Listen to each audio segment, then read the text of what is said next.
अस्सलाम वालेकुम, क्या हाल है जी? ठीक है। यूरो यूएसडी को देखते हैं कि नेक्स्ट वीक यूरो यूएसडी किस तरीके से बिहेव कर सकता है। ये यूरो यूएसडी का डे 1 का टाइम फ्रेम है और डे की कैंडल को अगर हम देखें जो फ्राइडे वाले दिन बनी, एक वेरी स्ट्रॉन्ग बुलिश कैंडल बनी और इसको रेजिस्टेंस मिली 1.09085 या 90 भी आप कंसिडर कर सकते हैं। ये वाली रेजिस्टेंस है। इससे पहले अगर आप देखें तो वेरी स्मॉल कैंडल्स जो हैं ये हमें दिखाई दे रही हैं और काफ़ी टाइम से कोई इतनी बड़ी कैंडल हमें देखने को नहीं मिली और ये न्यूज़ इफ़ेक्ट की वजह से इतनी बड़ी कैंडल जो है ये बनी है, क्योंकि न्यूज़ की वजह से डॉलर जो है ये वीक हुआ और डॉलर के अगेंस्ट जो करेंसीज़ हैं जो कि डॉलर के साथ जिनका पेयर बना हुआ है, जैसे GBP USD, AUD USD, NZD USD and euro USD etcetera. जब डॉलर वीक होता है तो ये वाली करेंसीज जो हैं ये अप जाती हैं। जब डॉलर स्ट्रांग होता है तो euro USD, AUD USD, NZD USD, GBP USD ये फिर वीक होते हैं।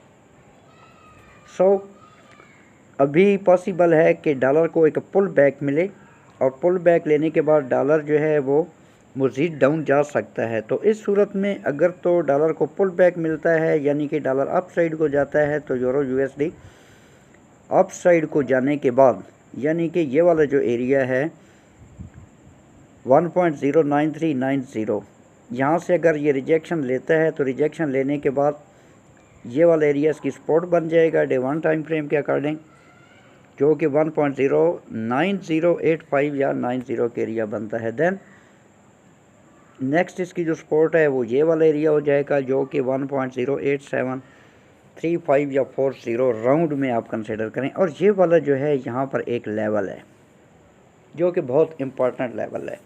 ये हम आगे जाकर डिस्कस करेंगे H4 टाइम फ्रेम पर। तो प्रेजेंटली यूरो यूएसडी हमें यहाँ से रेजिस्टेंस लेता हुआ दिखाई दे रहा है।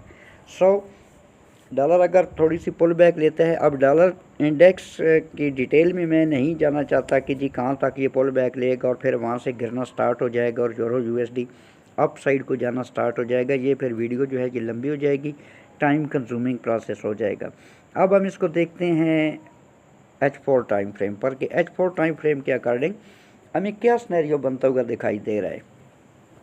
H4 टाइम फ्रेम के अकॉर्डिंग अगर आप देखें तो ये वाली कैंडल जो है ये बनी और यहाँ पर इसने रिजेक्शन ली या रेजिस्ट हुई और उसके बाद ये H4 की कैंडल, देन इनमें कोई सिग्निफिकेंट मूवमेंट मज़ीद अप साइड का हमें देखने को प्रेजेंटली नहीं मिल रहा।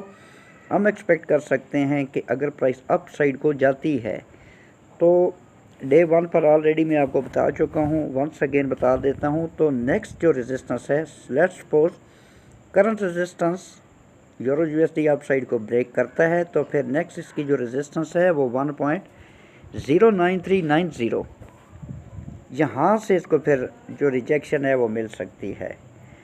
और H4 टाइम फ्रेम के अकॉर्डिंग अगर प्राइस अप साइड को जाती है और यहाँ से इसको रिजेक्शन मिलती है और यहाँ से अगर हम इसको सेल में लेते हैं तो TP1 हम यहाँ तक सेट कर सकते हैं और TP2 यहाँ तक।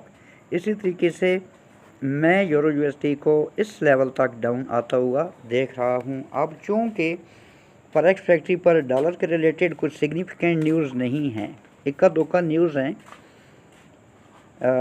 मोस्टली आई थिंक के डॉलर के जितने भी पेयर हैं वो रेंज बाउंड या साइड वे में रह सकते हैं।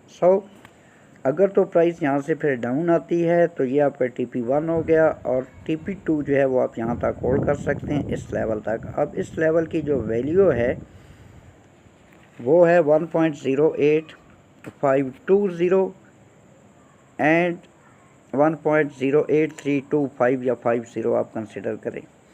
देन ये 200 की मूविंग एवरेज है। अगर प्राइस मंडे वाले दिन अपनी को मूव में डाउन साइड को शो करती है तो डेफिनेटली ये 200 की मूविंग एवरेज जो है ये भी फॉरवर्ड एरिया जो है ये कवर करेगी।